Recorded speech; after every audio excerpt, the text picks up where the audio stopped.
Amis des oscilloscopes, bonjour. Ça fait très longtemps qu'on me demande de tester l'oscilloscope Dannu ADS 1013D.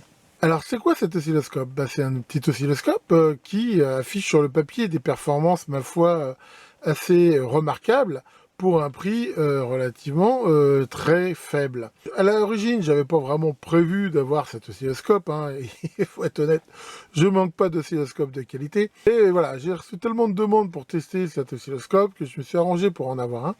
Et donc, voilà, ce que je vous propose, c'est de le découvrir ensemble et aussi de regarder si les performances qu'il annonce sont vraiment aussi bonnes dans la réalité. Faut reconnaître, hein, il y a Dave de la chaîne EEVblog qui a déjà lui fait quelques mesures dessus, et a priori du moins il y a certaines des specs annoncées qui ne seraient pas très bonnes. Mais enfin bon, à la limite je vais me faire ma propre idée, hein, j'ai la chance de disposer de tout ce qu'il faut pour faire les mesures nécessaires, et ça va nous permettre d'en savoir plus. Donc je l'ai reçu ce matin, ça ressemble à ça, voilà, une boîte qui était dans un plastique. Bon, la boîte a un petit peu souffert, mais enfin dans l'ensemble c'est plutôt bien packagé. Donc quand on l'ouvre, on a une première mousse de protection. Ensuite, deux sondes manifestement. Bon, ça c'est vraiment de la sonde, on va dire chinoise standard. A priori, donc faut espérer que c'est de la 100 mégas. On va regarder ça. Il y a un petit manuel. Il y a, que ça tienne. Il y a un petit manuel ici qui a l'avantage quand même d'être en anglais. Donc ça c'est plutôt intéressant. On va regarder ça. On a ce petit chargeur là. Vraiment un petit chargeur USB tout à fait classique. On va l'ouvrir. Qui par contre est muni d'une prise américaine. Bon, c'est pas gênant en soi, mais voilà, il faut un petit adaptateur. De toute façon, c'est une sortie USB. On peut utiliser, je pense, n'importe quel chargeur USB.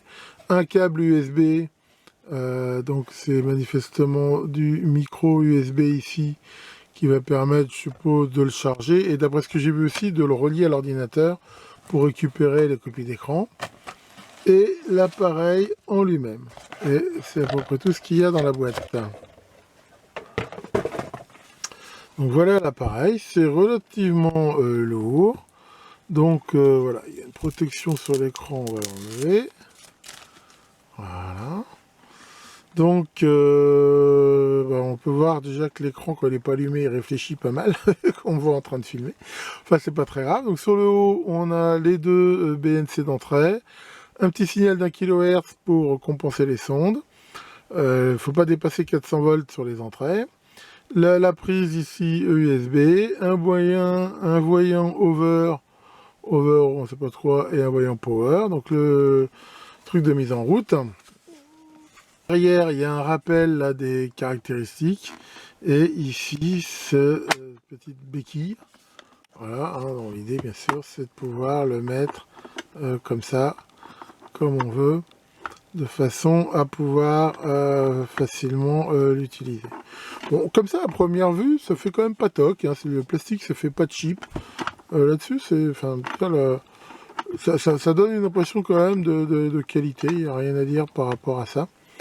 Et donc, par contre, il faudrait peut-être que je trouve un meilleur angle pour filmer. Donc, on va déjà jeter aussi un coup d'œil là sur les sondes.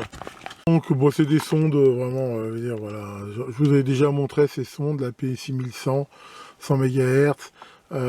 Elles sont, voilà, x1, x10. Hein, c'est vraiment de la sonde, on va dire, chinoise, on va dire. Standard, elles sont pas aussi mauvaises que ça, hein, mais bon, voilà, il n'y a rien de spécial à en dire. Bon, voilà, alors on va pouvoir essayer. Alors, je suis désolé, hein, ça fait beaucoup de reflets. Et quand l'écran est allumé, on les voit moins. Je ne sais pas trop comment filmer ça autrement. Alors, il y a aussi un petit peu de bruit, mais c'est mon générateur Tektronix de compétition. Le ventilo est un petit peu bruyant. L'appareil en lui-même ne fait pas de bruit. Alors, quand on est en route, hein, il suffit d'appuyer ici sur le bouton de mise en route. Et voilà, il y a un petit écran d'accueil. Et comme on peut le voir, ça démarre extrêmement vite. Et très bien sur cet appareil, c'est que l'écran répond très bien.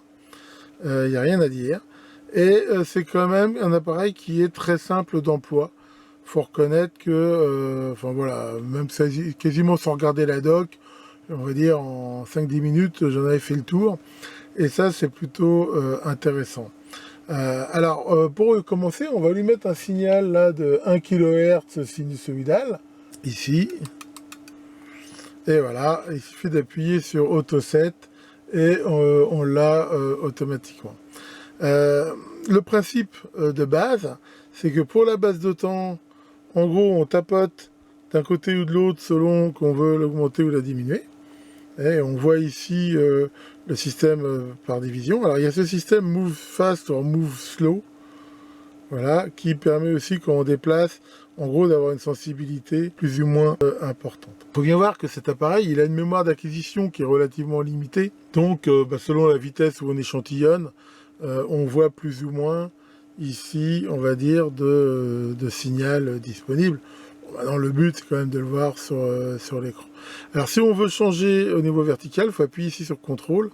Et on a ici la possibilité donc de régler l'échelle. Alors pour info, hein, ce que j'ai fait ici, hein, on peut le voir au-dessus, j'ai pas relié les sondes, j'ai relié directement un BNC avec une terminaison 50 ohms. L'idée c'est que les mesures que je vais faire sont vraiment les mesures de l'appareil et en faisant ça, ça ne va pas prendre en compte les défauts de la sonde. Alors ici on a ce menu. Hein, le menu a quelques setting systems, mais qui, ma foi, sont relativement très simples. Il n'y a pas grand-chose à dire pour ça. On peut mémoriser, on verra tout à l'heure, soit des images, en fait des screenshots, hein, soit on peut mémoriser des valeurs, ce qui permet après de les récupérer sur PC. Hein, c'est ce qu'il appelle le Waveform View. Et voilà, après USB connection. On voit c'est vraiment quelque chose d'hyper simple. Au niveau des voix ici, on peut choisir si la voix est on ou off. S'il y a une FFT, hein, voilà, là, on peut voir au-dessus là la FFT. Bon, maintenant, qu'est-ce qui vaut cette FFT c'est quelque chose, à mon avis, de très simple. Enfin voilà, on voit bien ici quand même, hein, dans le cas d'un sinus, qu'on a un pic. Hein, je suppose que si on passe en rectangulaire, voilà, on voit ici les différents pics de ça. Bon, c'est une FFT, je vais dire, très simplifiée. Bon, enfin bon, voilà, elle a le mérite d'exister. Ensuite, on choisit de façon très simple si on veut un couplage continu alternatif. Et bien sûr, le niveau de sonde qu'on a, hein, sachant que ça ne change rien dans l'amplitude, mais c'est pour les mesures. Ici, avec une terminaison 50 ohms, bien sûr, je me mets en x1. Les réglages prennent qu'on sort du menu en cliquant comme ça. Donc voilà pour ça. Et on a ici en bas un certain nombre de mesures, sachant que les mesures, en fait, on peut choisir les mesures qu'on veut hein, par rapport au nombre. Hein, là, par exemple, j'ai choisi VPP, on peut choisir le duty cycle, la tension max, moyen. Enfin, c'est relativement riche à ce niveau-là.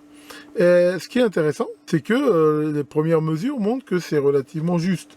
Là, mon Tektronix hyper calibré, là, il me donne 1 volt pic-pic. Et ici, j'ai 1,02. Parfois, ça, c'est pas mauvais. VRMS 360 millivolts, elle fait aussi. Hein. Et ensuite, la fréquence, voilà, parfait, 1 kHz. Donc ça, c'est vraiment plutôt bon. Alors, on a des curseurs, hein, voilà, qu'on peut positionner. Donc, soit des curseurs de temps, voilà, soit ici des curseurs de tension. Et on voit ici donc ce que ça donne hein, au niveau T, voilà, il s'affiche là. Et encore une fois, ce qu'on peut voir, hein, l'écran est de super bonne qualité et ma foi, ça répond vraiment super bien. Là-dessus, vraiment, c'est vraiment un écran capacitif et là-dessus, je veux dire, le rapport qualité-prix est vraiment top banane. Hein. Il n'y a vraiment rien à dire par rapport à ça. Alors, bien sûr, la première chose que j'ai voulu regarder après, c'est justement la bande passante. Donc là, je suis à 1 kHz, 1 volt crête-crête, hein, sachant que là, j'ai un générateur, on va dire, de compétition qui monte jusqu'à 250 MHz. Donc voilà, si on constate des atténuations, ça ne sera pas dû, c'est sûr, au générateur. Donc là, c'est plutôt bon. Alors, qu'est-ce qui se passe si je monte, par exemple, à 1 MHz? Alors, allons-y gaiement, 1 MHz. Voilà, donc là, bien sûr, il faut rechanger la base de temps, ou pourquoi pas faire un auto 7. Et là, bah, on voit que déjà, ça baisse un petit peu. Il descend à 976 millivolts et la fréquence affichée est toujours bonne. Je rappelle que la bande passante, c'est, on va dire, la valeur à moins 3 dB, c'est-à-dire à quel moment il va afficher, en gros, 0,7 volts, hein, à peu près. Et donc, avec une bande passante annoncée de 100 MHz, il devrait m'afficher 0,7 volts à 100 MHz. Donc là, on va augmenter un petit peu les mégahertz, justement, et regarder, eh ben, à partir de quand on arrive à cette limite. Donc là, par exemple, je suis à 8 MHz, donc voilà, ça suit toujours. Alors, de temps en temps, on va le remettre, voilà, pour qu'il suive. Donc là, déjà, on est à 940 hein, millivolts. Alors, allons-y gaiement, 20 MHz. Oula, 20 MHz, déjà, je tombe à 0,8. C'est pas top. 30 MHz, oh, déjà, je suis en dessous. Voilà, là, on voit qu'à 30 MHz, il m'affiche 687, on va dire un peu moins de 0,7, hein, c'est 0,707 normalement.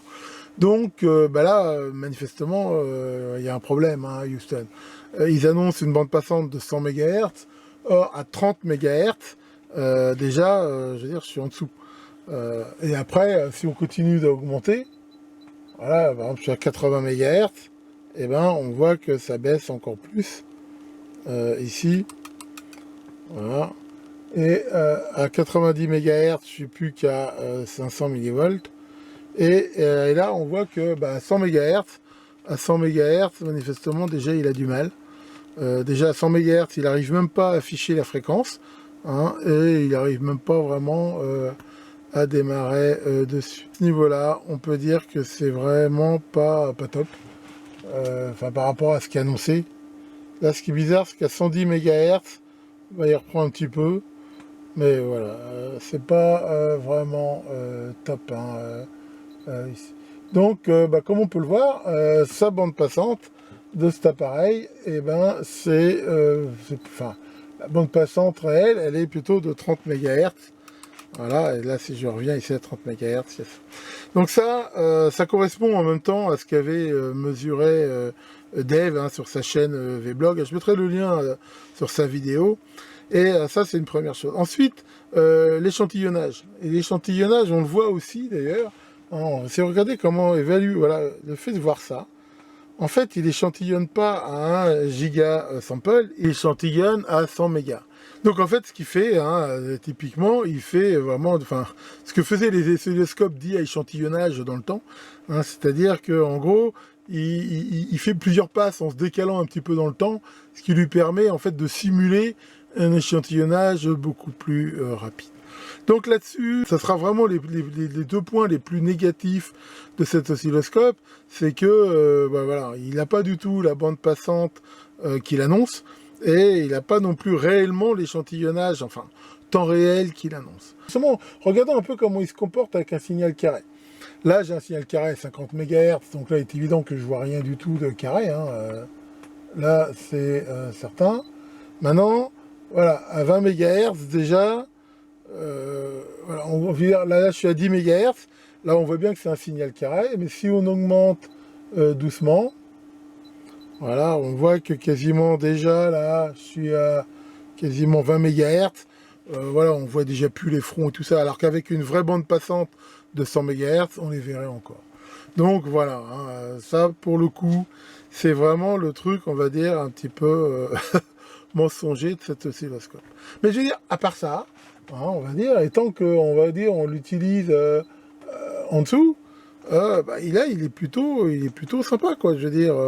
Alors là, on voit aussi qu'à cause de cet échantillonnage un petit peu bizarre, bah, voilà, quand on le déplace comme ça, et ben, il met un certain temps, en fait, à tout récupérer. Pourquoi? Parce que justement, il échantillonne pas coup par coup, mais il attend un certain nombre de passages pour recalculer, on va dire, l'onde. Et ici, on le voit très bien. Voilà. Donc, une fois qu'on a arrêté, c'est plutôt bon. Mais l'inconvénient de ça, c'est que sur quelque chose de fugitif, hein, c'est-à-dire une impulsion qui ne se répète pas, et on va le faire tout de suite laisser, et ben on aura quelque chose de beaucoup moins bon. Alors voilà, pour voir ça, ce que je vais faire, c'est que là je vais avoir un signal à 2 MHz, c'est un signal de sinus X sur X, que je vais déclencher manuellement. Attention, c'est parti. Toc. Et là, on peut voir que bah, la définition, en fait, elle n'est pas très très bonne. Parce que justement, on voit bien ici les points d'échantillonnage qu'après il relie. Et là, bah, il est bien obligé de le faire pas aussi vite qu'il devrait. Parce que justement, je veux dire, il extrapole. Par rapport à la bande passante, j'ai fait, hein, et ici on va regarder Picture View, voilà, j'ai fait la fameuse mesure avec un vobulateur. Donc là, je me suis amusé à vobuler de 100 kHz à 120 MHz. Et là, voilà, on voit très très bien, hein, c'est une vobulation linéaire, on voit parfaitement bien eh ben, que la bande passante, à peu près à partir de, comme on l'a vu, hein, de 30 MHz, elle diminue relativement rapidement. Hein. Donc voilà. Et encore une fois, là, j'utilise pas les sondes. Hein. Avec les sondes, ça sera forcément un petit peu moins bon parce qu'il y aura aussi l'atténuation de la sonde. Maintenant, la bonne nouvelle, comme c'est des sondes 100 MHz, je veux dire, enfin voilà, l'atténuation de la sonde, elle jouera vraiment, je veux dire, en fin de parcours, mais à 20-30 mégas, ce qui est sa bande passante réelle, elles joueront relativement peu. Bon, par contre, où il m'a un petit peu bluffé, ce silo, c'est qu'il a un mode XY qui fonctionne très bien. Donc là, voilà, j'ai mis deux signaux sinusoïdaux. Et quand on va ici dans XY mode, et là, on a, voilà, typiquement, il s'ajoute. Hein, un truc bien classique, hein, là-dessus. Là, on peut le faire avec différentes formes de signaux. Ça, c'est assez connu. Et on peut bien sûr jouer ici hein, sur le déphasage. Voilà, ce qui va bien sûr le faire tourner. Enfin bon, le but ici n'est pas de faire du lissajou, mais on voit que ça le fait plutôt bien. Hein, et là, bon, pour info, je suis à 1 kHz. On va essayer de monter en fréquence. Hein, par exemple, si ici je suis à 1 MHz, et ici on va mettre 1.2 MHz. Voilà, donc là, bien sûr, tout va dépendre. Là, on voit que bah, tout va dépendre de la vitesse ici d'échantillonnage. Voilà, mais là, coup classique, échantillonne très vite, mais il n'a pas assez de mémoire pour faire tout le dessin. Hein, donc, voilà, donc là, il a un lissajou en effet qui marche bien, mais à condition bien sûr de faire les réglages là qui vont bien. Ici, en fonction de ce qu'on veut, maintenant voilà, faut pas non plus s'attendre à monter à des fréquences pas possibles, mais pour tout ce qui est BF, hein, là, typiquement, si je reviens même ici à 10 kHz par exemple, et là tiens à 11 kHz, là on a quelque chose de plutôt bien. Voilà, alors bien sûr on peut régler ici les amplitudes. Alors maintenant je fais un autre essai, hein, qui est de regarder un signal de fréquence très basse. Donc c'est deux signaux de 500 mHz. Ici sur une voie c'est un signal triangulaire et sur l'autre c'est un signal sinus X sur X. Et là pareil, on peut voir un certain nombre d'imperfections. Là c'est enfin aussi dû, on va dire, au manque un petit peu de mémoire. Déjà on peut regarder, là on voit du crénelage assez facilement, mais surtout la façon dont il échantillonne par rapport, je veux dire, à la fréquence du signal, bah, fait des aberrations. C'est-à-dire que là, par exemple, on voit que si je vais aller plus vite, voilà, on voit que l'amplitude est beaucoup plus grande. Pourquoi? Parce qu'il y a une sorte de fréquence de battement qui fait qu'il échantillonnait pas, je veux dire, le signal à son max au moment où il le faisait. Voilà, donc là, pour le coup, c'est bon. Encore une fois, encore lié ici aux limites de mémoire. Bon, pour finir, bah, j'ai mis en effet les sondes. Hein. Je rappelle, enfin là pour les débutants, que la première chose à faire, c'est de calibrer les sondes. Hein. Donc là, je les ai branchées. J'ai remis les petits anneaux de couleur hein, qui n'étaient pas bons dessus. Là. De toute façon, parce que ça correspond bien à jaune et bleu. Hein. Ça, ils sont fournis avec. Et donc, je rappelle, là, alors, si on veut bien calibrer les sondes, le mieux, là, c'est déjà de prendre que là, voilà, une seule voie. Voilà, et donc de tourner là, la petite au-dessus, hein, je le montre là. Voilà, la petite vis là avec le petit tournevis fourni, de le tourner de telle façon à ce que voilà, le signal soit le plus rectangulaire possible. Voilà, donc là, a priori, on est plutôt bon. Voilà, et après, on va faire pareil pour la deuxième voie. Voilà. Hop. Et là maintenant, je règle. De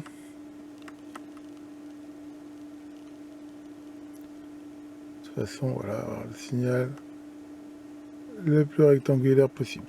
Voilà, une fois que c'est fait, normalement, si on n'utilise pas les sondes sur un autre oscilloscope, il n'y a pas besoin d'y revenir. Et après, bah, bien sûr, on peut utiliser les sondes de façon tout à fait normale.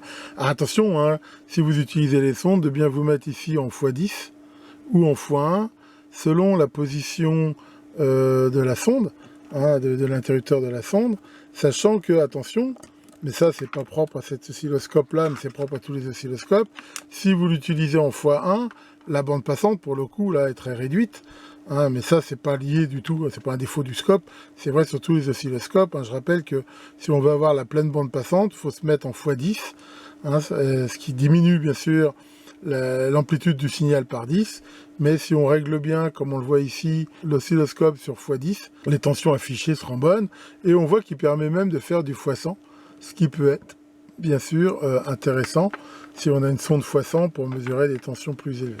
Alors attention, la grosse mise en garde, parce que il y a danger potentiel. Alors c'est quoi le danger potentiel? C'est qu'on pourrait croire que comme cet appareil fonctionne sur batterie, on pourrait se dire, ah ben chouette, ça me permet d'éviter d'utiliser une sonde différentielle si je veux mesurer le secteur. Alors là, très mauvaise pioche, très mauvaise pioche. C'est pas vrai du tout. Le fait que cet appareil soit alimenté sur batterie, d'accord, ça veut vous permettre en effet de mesurer des tensions libérées de la contrainte d'avoir le potentiel de la masse reliée à la Terre, ça c'est vrai, mais pas du tout de mesurer des tensions secteurs. Pourquoi? Déjà, regardez bien, les BNC ici, elles sont pas isolées du tout. Hein, la masse de l'oscillo, là, si vous touchez ici, et que votre masse, là, elle est branchée sur le secteur, vous vous électrocutez. Mais en même temps, il n'y a rien qui garantit du tout que la tension d'isolement entre la masse et l'oscillo et l'écran et ainsi de suite, ça tienne la tension crête du secteur. Il y a même très peu de chance. Donc ça, attention, c'est une mauvaise idée. N'utilisez pas cet oscilloscope-là en pensant pouvoir mesurer le secteur avec. Alors, si on branche l'oscilloscope sur le PC, et que dans le menu système, on choisit connexion USB, l'oscilloscope apparaît comme une clé USB qui contient en fait les fichiers qu'on a enregistrés. Alors bizarrement, j'ai été très surpris de voir que qu'on enregistrait les formes d'ondes, il les faisait sous forme de fichiers Wave. Alors c'est assez bizarre. C'est vrai qu'un fichier Wave, par définition, c'est une suite de valeurs d'échantillons, mais c'est quand même assez bizarre. Bon, enfin c'est le choix qu'ils ont fait. Après, il faut avoir le soft qui va bien pour le revoir. Et c'est vrai que c'est pas forcément ce qu'il y a de plus simple si on voulait récupérer les valeurs dans Excel. Sinon, on a les copies d'écran. Hein. Là, par exemple, voilà, on retrouve bien la copie d'écran que j'ai faite quand j'ai voulu mesurer la bande passante.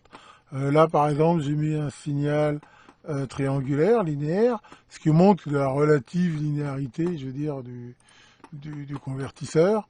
Hein, c'est globalement quand même, je veux dire, pas mauvais. Après, j'ai aussi vu quelque chose, c'est que quand on met une sonde x10, je veux dire, il n'est pas très sensible. Ce qui fait qu'on est limité à 500 millivolts par division. Ce qui fait que en x10, c'est pas d'une... Enfin, si on veut mesurer des signaux faibles, ça sera quand même relativement limité.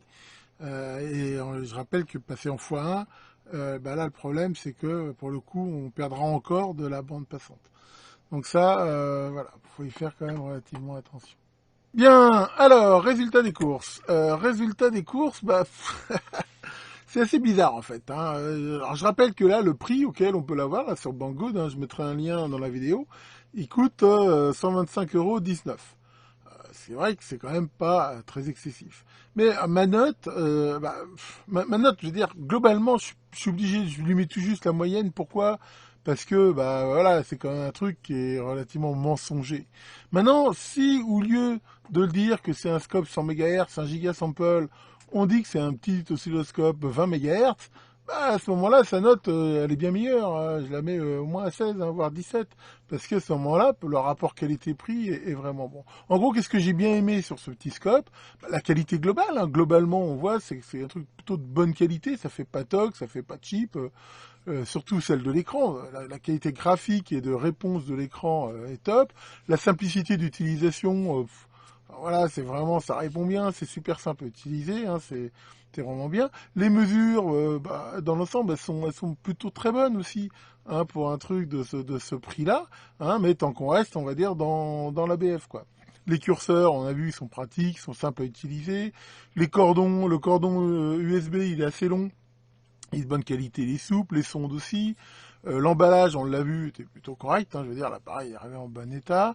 Il y a pas mal d'autonomie, hein, je crois qu'il y a 3-4 heures. Alors, je l'ai pas testé, mais enfin, j'ai pas de raison trop d'en douter. Voilà, l'avantage, c'est que c'est portable, on peut le balader où on veut sur le terrain et autres. Le mode PC, on l'a vu, c'est super simple, on branche, on a tout de suite les copies d'écran. Et pour une fois, la doc est en anglais et pas en chinois. Euh, Pour moi, c'est plutôt une bonne chose. Alors, ce que j'ai pas aimé, bien sûr, c'est que, voilà, ils annoncent 100 mégas, c'est de la rigolade. La vraie bande passante de ce truc, on l'a vu, c'est 30, c'est même un peu moins de 30 MHz. L'échantillage temps réel, il est à 100 mégas et il n'est pas à 1 giga. Le chargeur, c'est vrai qu'une prise US pour la France, des fois ils donnent des adaptateurs, là il n'y en avait pas. Bon, c'est pas la mort, mais enfin je veux dire, c'est quand même pas cool. La sensibilité est quand même limitée. Hein, alors on l'a vu qu'avec une sonde x10, là ça pêchait quand même. Et après vers le haut, on peut en x10, on peut monter quand même assez haut en tension. On peut mettre quand même une sonde x100. Donc là-dessus, c'est plutôt vers le bas que ça limite un peu. On a vu aussi la mémoire. Hein, la mémoire 240 cas échantillon. On a bien vu que dans certains cas de mesure, non seulement ça allait limiter la mesure, mais en même temps ça limite aussi. On a vu, peut faire des aberrations. Donc ça, faut quand même et faire attention. Et alors après, ça, je sais qu'il y en a qui trouveront ça négatif, il n'y a pas de doc en français. Bon, personnellement, moi, même si j'ai été en français, je regarderai ça en anglais, mais je sais que, j'ai souvent ces retours, que pour certains, c'est quand même quelque chose de pénalisant. Alors peut-être qu'on peut la trouver, la doc en français, ou si on peut l'avoir en PDF, il y a peut-être moyen de la traduire. Enfin bon, moi je ne l'ai pas trouvé.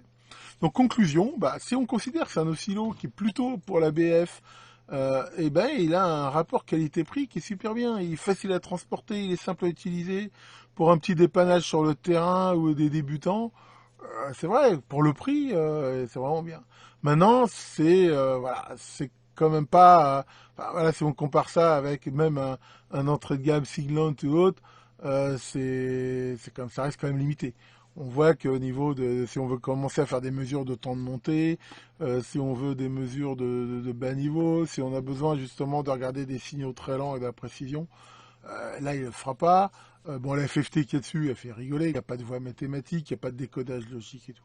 Donc voilà, la vraie question qu'il faut se poser, c'est si vous n'avez pas un gros budget, et vous achetez ça, c'est que vous savez que vous allez être limité, mais par contre vous allez avoir un appareil simple à utiliser et qui, si vous faites de l'ABF, pour moi il ira quand même très bien. Faut quand même pas oublier que dans le temps, les silos AMEG, je veux dire à portée de bourse, c'était des 10, 15, 20 mégas, et qu'avec ça, on faisait énormément de choses. Là, faut le voir un petit peu comme ça. Donc voilà, c'est pas tout mauvais, mais si vraiment vous voulez quand même faire de la mesure, vraiment de la mesure avec un grand M un peu plus sérieuse, je pense qu'il faut quand même investir dans quelque chose de meilleur.